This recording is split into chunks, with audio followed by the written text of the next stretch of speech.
आज या लाखनगावमध्ये प्रचारासाठी उपस्थित असलेले आपले उमेदवार माननीय राघुभाई मोठे आणि यांचा प्रवेश झाला आणि सावंतच्या पायाखालची ज्यांनी वाळू माती सरकविली असे प्रशांत बाबा खेडे या कार्यक्रमाला मधुभाऊ मोठे शिवसेनेचे तालुका प्रमुख तात्यासाहेब गायकवाड शिवसेनेचे आमचे नेते विकासजी मोहोळे प्रसाद जोशी आणि सर्वच नामदेव बाप्पा राष्ट्रवादी शिवसेना आणि काँग्रेस आहे या तिन्ही पक्षाचे प्रमुख पदाधिकारी आणि समोर जमलेले माझे तमाम शिवसैनिक राष्ट्रवादी आणि शेतकरी वर्ग मित्रांनो आणि बांधवांनो, खरोखरच ही निवडणूक सर्वांना लक्ष प्रत्येकाने उभं राहून बोलून सांगायची गरज नाही.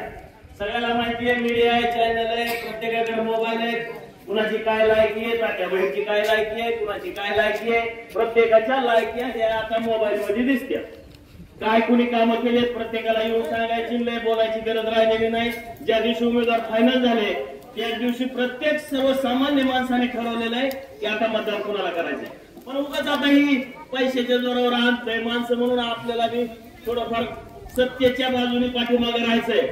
एकही माणूस बयासाहेब आपल्या जेवढ्या सभा झाल्या तेवढ्या सभेला काल परवा सभा झाली पारगावला अक्षरशः एका नेत्याने सुद्धा आम्हाला सांगितलं नाही म्हणजे तुम्हाला सांगायचं कारण नाही की ह्या गावाला गाडी द्या, त्या गावची माणसं गोळा करा, त्या गावच्या महिला गोळा करा.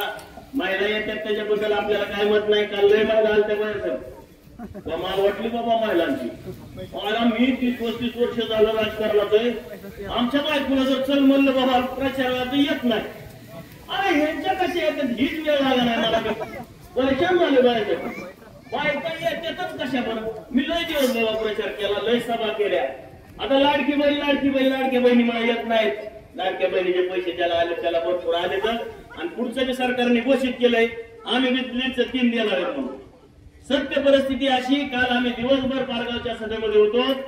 प्रत्येक तालुक्यातून म्हणजे तिन्ही तालुक्यातून पारगाव सारख्या एका छोट्या सभेला काही आणायचं म्हणलं थोडी कमी बाया आणि इथून माझं बहुतेक मला असं वाटायला लागलंय सगळं बायाने सांगितल्यावर आपण राजकारण केलंय का काहीच कळा नाही. काय पाहिजे मान्य, त्यांचा अवमान करणार नाही मी, तेवढी खात्री माझी. पण इथून माझं काय गाड्याच्या जीवावर मतदान केलं बायाने का बायाच्या जीवावर मतदान केलं गाडीने. आणि ज्या बी बाया आल्या बायासाहेब 1,500-2,000 हजार बाया असतील पूर्णपणे आम्ही बघितलं बाबा. 2,000 बाया 10 सभेला त्यांच्या त्याच येतात खात्री करा अजून सगळे प्रत्येक गावातल्या बाया एकदा गाडीत बसल्या. काल बरेच आम्ही मुलाखती घेतल्या बघितल्या हाताला असं लाखनगाव मधून बी बरेच व्हिडिओ आले. येऊ द्या, महिला येतात दिवसभर रानात काम करण्यापेक्षा तास 2 तास जर 500 रुपये भेटत असेल काय अडचण आहे. दिवसभर काम करण्यापेक्षा ह्याची माझ पैशाचं तसं चिरतच नाही. सत्यात आहे की आता लय मोठे पैसे कमवलेत. 600 कोटी रुपये त्या अँब्युलन्स घोटाळ्यात, 32,000 कोटी कशात काय त्याला काय अडचण आहे. 400-500 कोटी इथं उडवायला. किती बी बाबा पैसे उडव म्हणा तुला जेवढे पैसे उडवायचे तेवढे उडव, पण सत्याचा विजय हा कायम होणार आहे. आणि गेल्या पंचवार्षिक मध्ये आम्ही बरोबर होतो, 100% तानाय सावंतच्या बरोबर होतो. प्रत्येक गावात जायचो, सर्वांना अशीच विनंती करायचो आणि भरपूर आश्वासनं दिली. जणू काय आपल्या धाराशिव जिल्ह्यात एवढे पुढारींनी आता बाया असतील कोण जेवढे असतील त्यांना काहीच कळत नाही. हे इंजिनियर आहे म्हणला काल मला मिळलं इंजिनियर आहे. कसं पाणी आणायचं, कशा कोणत्या मोटर टाकायच्या, कोणची मोटर टाकायची, स्टार्टर कोणतं टाकायचं हे आम्हाला सगळं माहिती. तू आम्हाला लय शिकवायचा प्रयत्न करू नको. आणि ह्या तानाजी सावंतने गेल्या 5 वर्षात एकाही गावला खरी कुणाची अडचण असेल, लग्न असेल, मदत केली असेल तर दाखवा. त्या जी 2 जण आहेत तिकडे येते, एक सावंत पुतणे आणि पुतण्याचं मी तुम्हाला सांगतो खरेदी महाराष्ट्राची परंपरा आहे. तुम्हाला पुतण्याच्याच हाताने मातीत जावं लागणार आहे. ते बाळासाहेबाला जे भोगावं लागलं, जे गोपीनाथ मुंडे साहेबाला भोगावं लागलं, पुतण्याच्या हाताने जे पवार साहेबाला भोगावं लागलं, तीच तू तानाय सावंत भोगणार आहे. केशव साहेबाला दंड साहेबाला सांगतो उद्या आम्ही तुमच्या संघात नाही तेवढं इलेक्शन आहे तुमच्या संघात. एकदा पडलं की तुम्हीच बाबा हिशोबाने राहा. गाव तिथं राव काय करीत नसतो. गाव तिथं राव काय करीत नसतो. मी किती मोठ्याने बोललो तरी ह्या लाखनगावमध्ये एखाद्याला जर आलेली केली गाव एक होत असतं. अंतर्गत दुश्मन दुश्मनी आपले जे असते त्या बाजूला ठेवून प्रत्येक जण एक होत असतो. एक लक्षात घ्या, त्यांची जी गुंडगिरी दादागिरी चालते त्या गुंडगिरी दादागिरीला भेटची गरज नाही. सर्वसामान्य माणूस, निष्ठेचा माणूस ज्याने 10 रुपये घेतले नाहीत त्याला कुणाला भेटची गरज नाही. कामाच्या बाबतीत बाळासाहेब बाबा आहेत.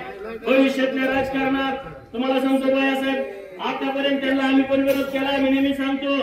परंतु खरा योग्य माणूस जर असेल आपल्या मतदारसंघासाठी 2 कामं कमी केले असतील, 2 कामं जास्त केले असतील, परंतु 15 वर्षाच्या काळात नाही ते आम्ही व्यवसाय केले, धंदे केले, बिचाऱ्यांनी असं टोकून सुद्धा बघितलं नाही. कार्यकर्त्यांनी किती बी सांगितलं बाळासाहेबाला, बाळासाहेब ते असं करतंय तसं करतंय, आणि खरं तर बाळासाहेब आता सगळं सोडून दिलेलं. त्यांनी असं बोर्ड दाखव अशी जागा ठेवली नाही. त्यामुळे घ्यायचं काय कारण नाही. आणि तुम्हाला मी माझं तर सोडतो, पण प्रत्येक साधा शिवसैनिक असेल, राष्ट्रवादीचा कार्यकर्ते असेल, खंबीरपणे बाबा आपल्या पाठीशी आहेत आणि खरी त्याची पायाखालची वाळू बाबांनी सरकिवली. आणि आपल्याला भविष्यात कुठल्याच म्हणजे अशा या दादागिरीच्या धमकीच्या भाषेची आपल्याला गरज पडणार नाही, भीती वाटणार नाही. आणि विकास सगळ्यात महत्वाचा. 5 वर्षात काय विकास केला होता त्याने? विकास जर केला असता तर शेवटला निसता म्हणून हाकडायची गरज लागली असती का त्याला? आणि मी म्हणतो एखादं काम केलं ती दाखवत बसायची काय गरज आहे? आमच्या दादा म्हणते जो विकास तुम्ही केलाय, मी जी विकास केलाय गेल्या 10-5 वर्षातला, काय फंड असतील आमच्या गावाला 10 लाखाची तालीम दिली, पालगावला सभागृह दिले, इथं दिलं, मी दिलेलं नाही. तुम्ही मला उभं केलं, मला निवडून आणलं आणि म्हणून मी तुमची ही कामं केली. तुम्ही आमच्यावर उपकार दाखवता, तितके कोटी आणले, तितके कोटी आणले. कुणाच्या खिशात घातले किती कोटी? कोण आहेत तुमचे मागे 20% वसुली करायला?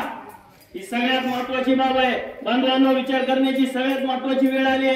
जर गद्दार, जर इंग्रज आपल्यातून ह्या इलेक्शनला गेला नाही तर पुन्हा आयुष्यभर रस्त्यावर यायची सुद्धा आपल्याला हे वेळ देत नाही.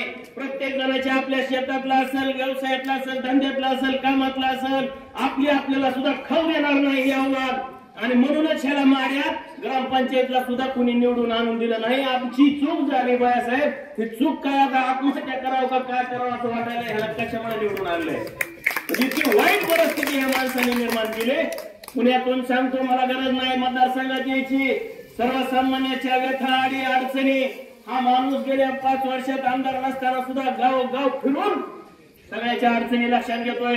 जो माणूस इथं येणारच नाही, तिथल्या सर्वसामान्याला त्याला भेटताच येणार नाही, त्या माणसाचं तुझ्या तिकडे कोट्यानं आमच्या जण मी तर असं म्हणत असतो. पैसा भरपूर लोकांकडे पैसा आहे. मी एकदा एक छोटस उदाहरण देतो. कोरकर साहेबाच्या इलेक्शन मध्ये जवळ राहून मी तात्याबरोबर काम करत होतो. या योगाने मला मुंबईला बोलवलं. तात्याने एक ऑफिसचं उद्घाटन होतं. 25-50 लाख काहीतरी रुपयाचं ऑफिस होतं. आणि अक्षरशः त्या बिल्डिंग मध्ये गेल्यानंतर तसले 100 ऑफिसर. माझ्या म्हणलं इथला आमच्या मतदारसंघात बोर करतो त्याला मोठा म्हणते.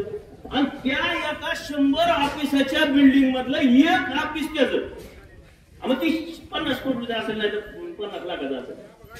आणि मग म्हणलं हे माणूस किती मोठा असेल जो बिल्डिंग बांधतोय आणि त्याचे 100 ऑफिस त्या किमतीचे तिथं विकायला आहेत, तो किती मोठा असेल. म्हणजे लहान मोठा पैशावाला काय संबंध नाही. सर्वसामान्याच्या आडी अडचणीला पडणारा माणूस. राहुलभाई मोठे साहेब बाबाची साथ आहे. आम्ही सर्व शिवसैनिक एक निश्चितीने भैयासाहेबांच्या पाठीमागे उभा राहणार आहेत. भरपूर मुद्दे सांगायसारखे, बहुबंकी असेल काय असेल, थोड्या विषयावर वैयक्तिक आपले. भैयासाहेब काय झालं माहिती का, मी भैयासाहेबाकडे मी चाललो तिकडे. म्हणजे खरी परिस्थिती बघा. तुझं माझं जर काही वाईट असेल तर ते तिथंच राहू द्या, पण भैयासाठी आणि एक ह्या आपल्या तिन्ही तालुक्याच्या विकासासाठी भविष्यात 100% सत्ता येणार म्हणजे येणार. महाविकास आघाडीची सत्ता कोण रोखू शकत नाही. देशातलं राज्यातलं राजकारण सगळेजण बघताय टाकून पूर्ण वारं फिरलंय. आताच पंतप्रधानांनी सांगितलं जरांगे पाटलाचा विषय सगळ्यात महत्वाचा आहे. आणि त्या माणसाने ह्याला स्पष्टपणे सांगितलंय खा झाली म्हणत असेल तर ह्याला पाळा. आणि सर्वसामान्य माणसाला, शेतकरी बांधवांना आणि मराठीच्या तरुण पिढीला मी आवाहन करणार आहे, आपण 100% मनोज दादाच्या पाठीमागे आपण राहायचंय. आणि मनोज दादांनी स्पष्टपणे सांगितलं ह्याला पाडा. ह्या तानाजी सावंतला मातीत गाडल्याशिवाय आपण स्वस्थ बसायचे नाही. आणि भैयासाहेबांच्या 20 तारखेला तुतारी समोरचं बटन दाबून प्रचंड अशा मताने विजय करा एवढं आवाहन करतो. आणि कुणाची बी काय अडचण असेल तर त्या अडचणीला पारगावमध्ये तात्या बैल आणि सर्व बैलाचे राष्ट्रवादी शिवसेनेचे कार्यकर्ते ठामपणे उभा राहतील एवढा शब्द देतो आणि थांबतो. जय हिंद, जय महाराज.